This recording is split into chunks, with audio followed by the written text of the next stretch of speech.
Fala galera, tudo tranquilo?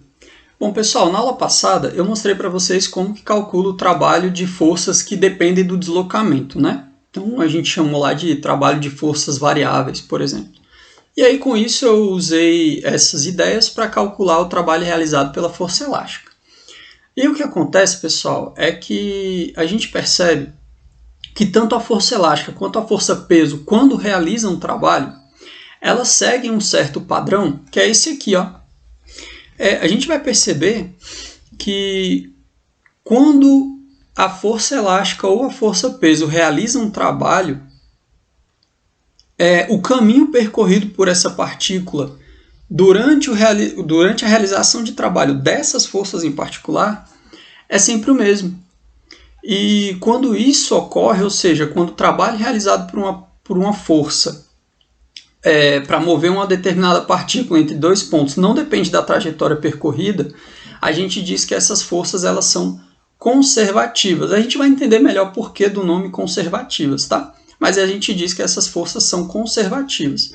Professor, o que você quer dizer com isso? Galera, eu quero dizer isso aqui, ó. Se a gente pegar a força peso atuando nesse objeto, então a força peso estaria empurrando ele aqui para baixo. Então, se eu pego esse objeto e jogo ele aqui para cima, enquanto ele está subindo, a força peso está realizando um trabalho sobre esse cara. O trabalho realizado pela força peso, a gente sabe que vai ser a força, né, vezes a altura que ele sobe, vezes a diferença de altura aqui que ele sobe, né? Então, que é o deslocamento dele na vertical, que eu estou chamando de altura aqui. Bom, por que está negativo, né, pessoal? Está negativo porque o peso ele aponta para baixo. Isso quer dizer que a força está contrária ao deslocamento. Então, o ângulo entre a força e o deslocamento é de 180 graus. Cosseno de 180 graus vale menos 1. Beleza? Então, nesse movimento de subida, o trabalho da força-peso, o trabalho da força de atração gravitacional aqui sobre esse objeto é igual a menos a massa vezes a gravidade, que é o peso dele, vezes o deslocamento produzido na vertical. Mas como a gente já viu antes, pessoal, a força-peso ela é uma força que só atua na vertical. Então, o que acontece é que se por algum motivo essa mesma partícula sair desse ponto e chegar lá em cima no mesmo ponto, por uma trajetória esquisita como essa, o que acontece é que em relação ao trabalho da força-peso, esses deslocamentos horizontais aqui, eles não influenciam nesse trabalho. A força-peso, o trabalho da força-peso, só leva em consideração a diferença de altura entre a posição inicial e a posição final. Então, independente da trajetória que eu pegue entre esses dois pontos, o trabalho realizado pela força-peso vai ser o mesmo. Quando isso acontece, a gente diz que essa força ela é uma força conservativa. Essa que é a ideia. Tá, professor, mas aqui então você está dizendo que a energia gasta para ir daqui até aqui por essas duas trajetórias é a mesma? Pessoal, na prática não, porque aqui a gente está analisando o trabalho realizado pela força-peso. Agora, é claro que para esse objeto realizar essa trajetória, outras forças têm que atuar nele. Alguém tem que estar ali empurrando ele ao longo dessa trajetória. E aí, pessoal, você vai ter trabalho de outras forças envolvidas aqui. Só que o que eu estou dizendo aqui, o que eu estou querendo aqui, é analisar somente o trabalho da força-peso, que envolve somente a diferença de altura. O trabalho das outras forças que fazem com que a trajetória seja esquisita desse jeito aqui, eu não estou analisando nesse momento. Beleza? Então a gente tem que lembrar isso. Eu estou analisando somente o trabalho realizado pela força-peso. E para que ocorra essa trajetória diferente, é necessário que atuem sobre esse corpo outras forças e eu não estou interessado no trabalho dessas outras forças no momento, beleza? Então, galera, a gente percebe essa ideia. Olhando apenas para a força-peso, o trabalho realizado por ela é o mesmo independente da trajetória, por isso ela é considerada uma força conservativa. A gente pode fazer uma análise parecida em relação à força elástica e ela também será uma força conservativa, tá joia? E aí, pessoal, o que a gente tem então? Olha só que interessante. Se o trabalho realizado pela força-peso para esse objeto e desse ponto até esse ponto é o negativo de mgh, Quando esse objeto retorna ao mesmo ponto, independente da trajetória, o trabalho vai ser esse mesmo valor, mgh, só que positivo, porque agora o deslocamento vertical vai estar para baixo e o peso também aponta para baixo. Então, o trabalho da força-peso, nesse caso, quando essa partícula estiver retornando à sua posição inicial, vai ser positivo. De tal forma que se eu pegar um circuito fechado, independente da trajetória, se eu pegar um circuito fechado com o objeto saindo daqui, chegando até essa altura e retornando para o mesmo lugar, o trabalho total da força-peso vai ser nulo. Porque na subida eu vou ter um trabalho de menos mgh e na descida eu vou ter um trabalho de mais mgh. Quando eu somo as duas coisas, o trabalho total da força-peso vai ser nulo. Então isso é uma propriedade interessante das forças conservativas. Quando a partícula viaja em um percurso fechado, o que quer dizer um percurso fechado, galera? Quer dizer que ela saiu de uma posição e retornou para a mesma posição. Então, quando a partícula viaja em um circuito fechado, independentemente da trajetória, o trabalho total realizado por uma força conservativa, seja ela força-peso, seja ela força elástica, é nulo. Pessoal, por isso que ela é chamada de força conservativa. O que isso quer dizer? Se esse objeto retornar para o mesmo ponto, essa força ela nem adicionou energia e nem retirou energia desse sistema. Ele vai manter a mesma energia mecânica dele, beleza? Essa força em particular. Outras forças elas podem mudar a energia cinética ou mecânica desse sistema. Mas essa força conservativa em particular, ela não altera a energia do sistema quando ele realiza um circuito fechado, beleza, pessoal? Porque o trabalho total vai ser igual a zero, porque o trabalho na ida vai ser o negativo do trabalho na volta, beleza? Então, o que a gente faz, pessoal? A essas forças conservativas, a gente associa a elas energias potenciais, cuja variação dessas energias potenciais é o negativo do trabalho realizado por essas forças. Então, por exemplo, se eu pegar aqui desse ponto até esse ponto, o trabalho realizado pela força foi menos mgh. Quer dizer que a variação da energia potencial que eu estou definindo associada à força-peso, ou seja, a energia associada à força gravitacional, vai ser igual a mgh, massa vezes gravidade vezes altura, que é o negativo, né?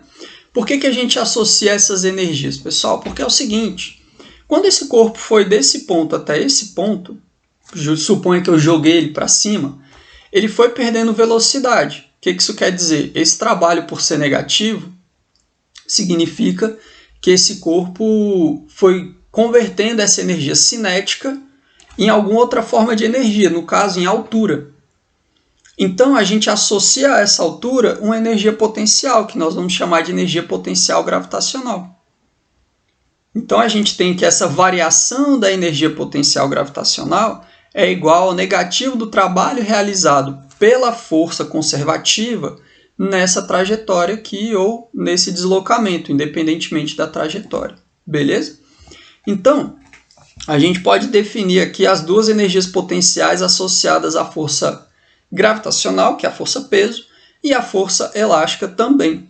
A gente tem que a energia potencial gravitacional ela depende apenas da altura que esse objeto se encontra em relação a um determinado referencial. Isso é o que nós chamamos de energia potencial gravitacional. E a energia elástica, a gente já calculou ela na aula passada, né? O trabalho da força elástica a gente viu que era menos kx² sobre 2. Então, se a gente estabelecer aqui condições iniciais adequadas, o que eu quero dizer com condições iniciais adequadas? Por exemplo, para a energia potencial gravitacional, eu posso dizer que o nível zero, né, o meu referencial de nível, é o solo. Ou é o teto de um prédio, ou qualquer coisa. Então, as energias potenciais, elas dependem também do referencial que você está adotando ali, como sendo o seu ponto de energia zero. Beleza? Geralmente, quando a gente fala da energia potencial elástica, a energia potencial elástica ela vai ser nula, geralmente quando a mola está relaxada naquela situação em que ela não está sendo nem comprimida e nem esticada. Então, como a gente calculou lá, o trabalho ele era menos kx² sobre 2, né? Se eu pegar uma variação de energia e considerar uma energia potencial inicial nula em determinado referencial, a gente pode definir a energia potencial elástica como sendo kx² sobre 2. Perceba, pessoal, a energia potencial gravitacional ela é uma função da altura do objeto em relação a um determinado referencial, e a energia potencial elástica ela é uma função, né, ela depende da deformação desse objeto, dessa mola, em relação ao seu estado relaxado, né? O seu estado em que ela não está nem comprimida nem esticada, tá bom? E é claro que essa deformação ela está associada a um certo deslocamento em relação a um certo eixo. Aqui eu coloquei em relação ao eixo X, mas poderia ser o eixo Y, se fosse uma mola na vertical, o eixo Z, tanto faz, tá bom? Então, pessoal, o que a gente faz aqui? Como essas forças conservativas elas não adicionam nem retiram energia mecânica do sistema, a gente diz que elas são forças conservativas, que mantêm a energia mecânica conservada. Essa que é a ideia. E aí a gente define a energia potencial gravitacional e a energia potencial elástica, beleza? Bom, então o que acontece? Quando um sistema está sujeito somente a essas forças conservativas, significa que a energia mecânica desse sistema ela vai se preservar, ela vai ficar constante, beleza? Então, se a gente tem um tipo de problema, uma situação física, em que as trocas de energia dentro do sistema ocorrem apenas por forças conservativas, a energia mecânica desse sistema vai permanecer constante. Vamos lembrar, pessoal, a gente definiu lá na primeira aula de energia, usando lá a máquina de Atwood, eu mostrei para vocês que a gente pode definir a energia mecânica como sendo a energia cinética mais as energias potenciais, beleza? E lá eu já tinha meio que indicado a ideia de que a energia mecânica iria se conservar, beleza? E aqui agora eu só estou formalizando, tá joia? Então é o seguinte, para você ter ação só de forças conservativas, quer dizer que eu não posso estar sujeito a forças que nós vamos chamar daqui a pouco de dissipativas. O que são essas forças dissipativas? Força de atrito, força de arrasto ou alguma força externa que possa adicionar ou retirar energia mecânica desse sistema que a gente está analisando. Com essa ideia, a gente já viu que o trabalho de uma força, no caso das forças conservativas, vão fornecer para a gente a variação da energia cinética. E a gente acabou de ver que o negativo do trabalho das forças conservativas fornece para a gente a variação da energia potencial, das energias potenciais, né? Então, se a gente igualar essas duas coisas aqui a menos desse sinal, nós vamos ter o seguinte, a variação da energia cinética vai ser o negativo da variação da energia potencial. Pessoal, a gente lembra que variação é sempre final menos inicial, né? Então, isso está dizendo para a gente o seguinte, a energia cinética final menos a energia cinética inicial vai ser igual a menos, abre parênteses, né? A energia potencial final menos a energia potencial inicial. Galera, se a gente colocar tudo que é final de um lado, tudo que é inicial do outro, a gente fica que energia cinética mais potencial no momento final da minha análise é igual a energia cinética mais energia potencial no momento inicial da minha análise. Então isso aqui está mostrando para a gente que essa grandeza, essa soma da energia cinética com a energia potencial não é alterada, caso esses trabalhos aqui sejam apenas trabalhos realizados por forças conservativas, essa aqui é a ideia. Então a gente verifica que a energia mecânica, que é a soma da energia cinética com a energia potencial, permanece constante. Isso mostra para a gente a conservação da energia, beleza? Da energia mecânica do sistema. E a gente usa, pessoal, essa ideia bastante para resolver vários problemas, tá bom? Então eu vou usar essa ideia para resolver aqui dois exemplos. O primeiro exemplo é o seguinte. A figura mostra uma pedra de 8 kg em repouso sobre uma mola, produzindo uma compressão de 10 centímetros. A pedra é empurrada mais 30 centímetros para baixo e liberada. Considerando a gravidade igual a 9,8 metros por segundo ao quadrado, determine na letra A aqui, pessoal, a constante elástica da mola. Bom, para determinar a constante elástica da mola, eu vou pegar a primeira situação de equilíbrio. Qual é a situação de equilíbrio aqui que ele me deu no desenho? Eu tenho a pedra em cima da mola e o sistema está em repouso, ou seja, está em equilíbrio, quando a mola tem uma compressão de 10 centímetros. Então, você colocou a pedra em cima da mola, essa pedra produziu uma deformação nessa mola de 10 centímetros e a força elástica da mola para cima conseguiu se equilibrar com o peso da pedra para baixo. Então, nós temos que, com a compressão de 10 centímetros da mola, a força elástica está se equilibrando com a força-peso. Então, a força elástica está sendo em módulo igual à força-peso. Tudo bem? A gente lembra que força elástica em módulo é Kx, né? Ela é menos Kx, mas o menos indica o sinal, né? Indica a direção, né, pessoal? O sentido. Como eu já estou trabalhando aqui em módulos, é só Kx. Eu estou chamando de Kx1 porque eu estou chamando de x1 a deformação da mola no momento inicial, em que ela está em repouso, beleza? E a deformação, depois que eu comprimir ela mais um pouco, eu vou chamar de x2, tá bom? Então, a constante elástica da mola vezes a deformação inicial é igual ao peso dessa pedra, que é massa vezes gravidade. Então, Kx1 igual a mg. Bom, a gente sabe os valores, né, pessoal? A deformação da mola inicial, enquanto está em repouso, é de 10 centímetros, está aqui o 0,1. A massa da mola é de 8 kg e a gravidade ele pediu para considerar 9,8 metros por segundo ao quadrado. Então, constante elástica vezes 0,1 é igual a 8 vezes 9,8. Se a gente multiplicar aqui e passar o 0,1 dividindo, a gente chega numa constante elástica de 784 newtons por metro. Então, a constante elástica da nossa mola é 784 newtons por metro. A gente obteve ela a partir da condição de equilíbrio da pedra sobre a mola. Beleza?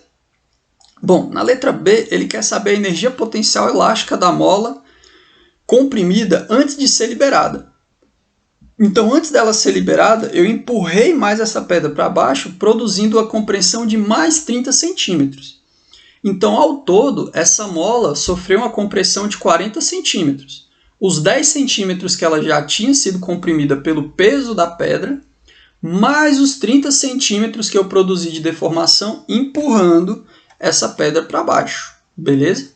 Então, a energia potencial elástica, como a gente acabou de ver, é o Kx² sobre 2, só que agora é o x da mola comprimida mais ainda depois que eu empurrei ela. Tá joia?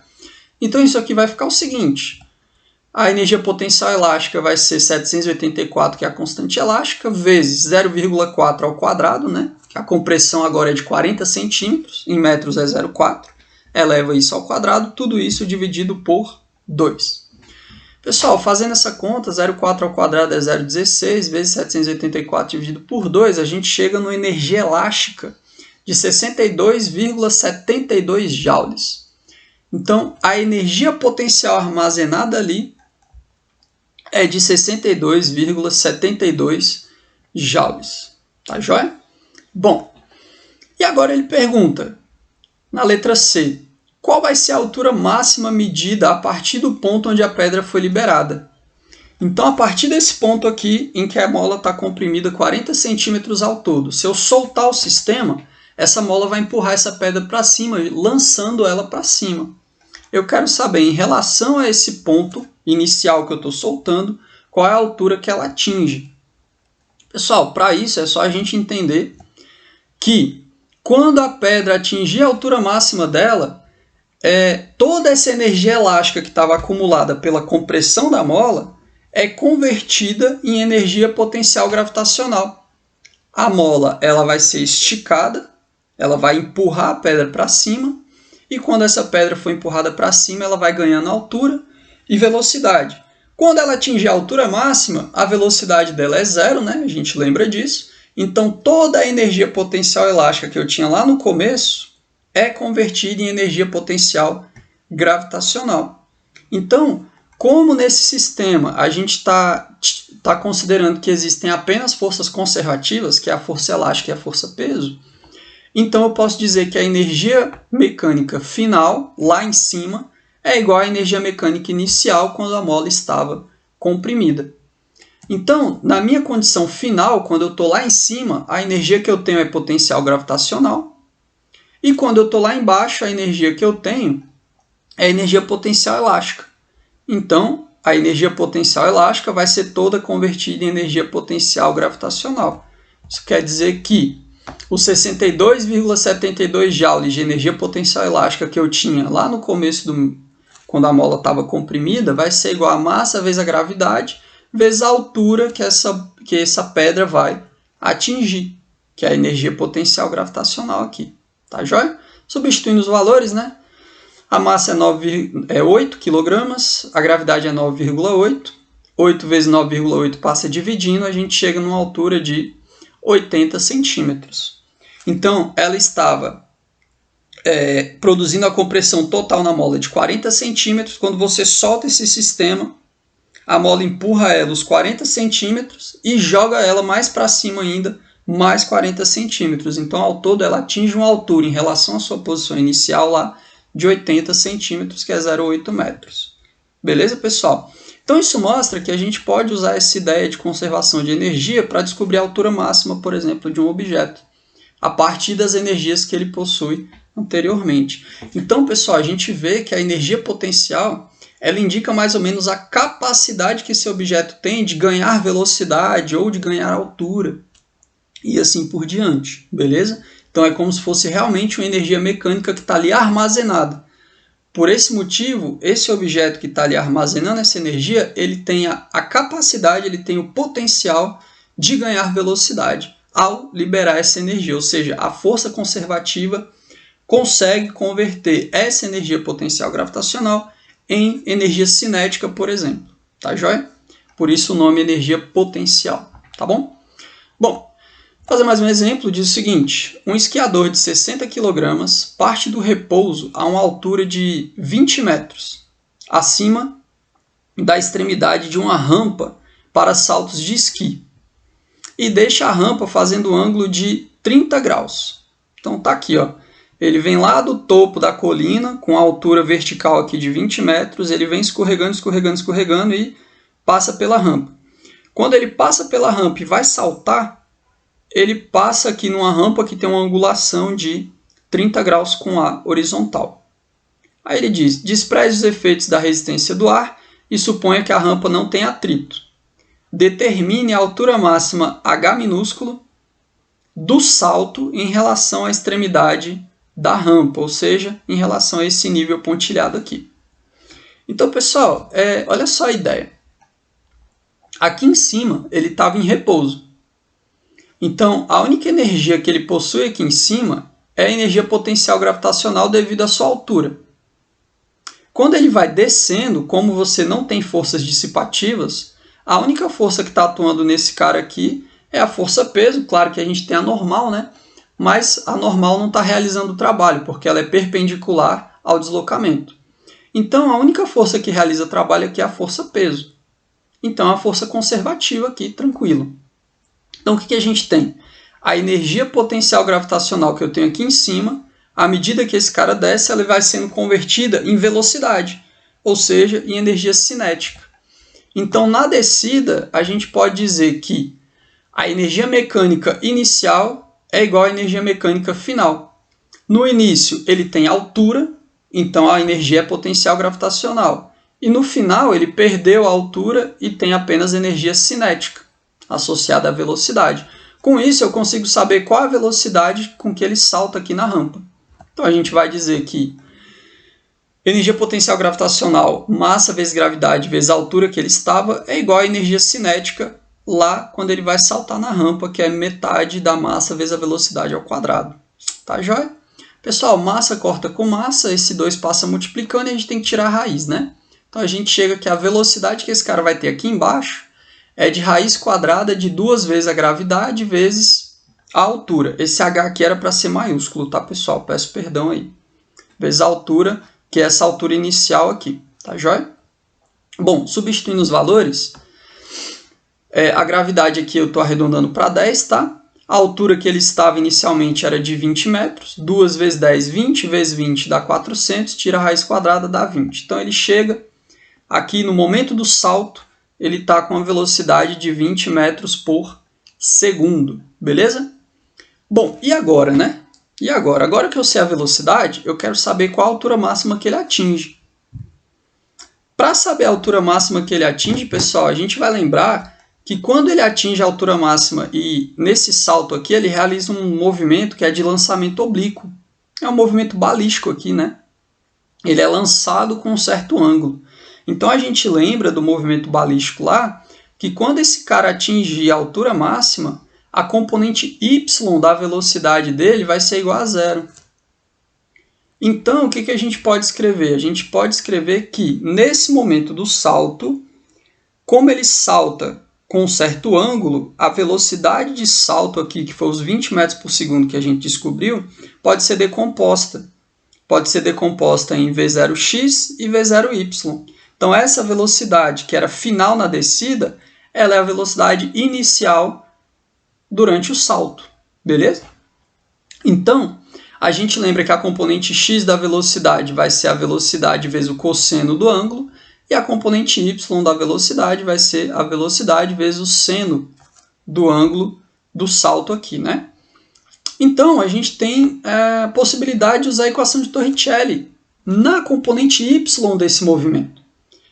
Então, se eu pensar no movimento na vertical, a gente lembra que ele é um movimento uniformemente variado, em que a aceleração que atua na vertical nesse objeto é a aceleração da gravidade. Então, nós podemos usar aqui ó, o Vy ao quadrado é igual a V0y ao quadrado mais 2 vezes a aceleração vezes o deslocamento na vertical, que é a altura dele. Tudo bem? E quando ele chega na altura máxima, o Vy, né, a componente y da velocidade, vai ser igual a zero. Então, Vy é zero, o V0y é a velocidade inicial vezes o seno do ângulo, o ângulo era de 30 graus, então o seno de 30 é meio, então vai ficar 20 vezes meio, tudo isso elevado ao quadrado, menos, por que menos, galera? Porque a gravidade aponta para baixo, né? Então a gravidade vai ser menos 10 aqui, então menos 2 vezes 10 vezes a altura que ele atinge. E agora a gente só precisa resolver essa continha aí. 20 vezes meio dá 10, ao quadrado dá 100, 2 vezes 10 dá 20, né? Então fica 0 igual a 100 menos 20 vezes a altura que a gente quer obter. Passa o menos 20h para o outro lado, passa o 20 dividindo, a gente chega numa altura de 5 metros. Então, o salto do esquiador aqui, após ele descer a rampa, né? Quando ele salta, ele consegue atingir uma altura de 5 metros em relação ao nível da rampa aqui. Beleza, pessoal? Então, com essas ideias, eu acredito que vocês conseguem resolver algumas questões, tá bom? Por hoje é isso. Valeu!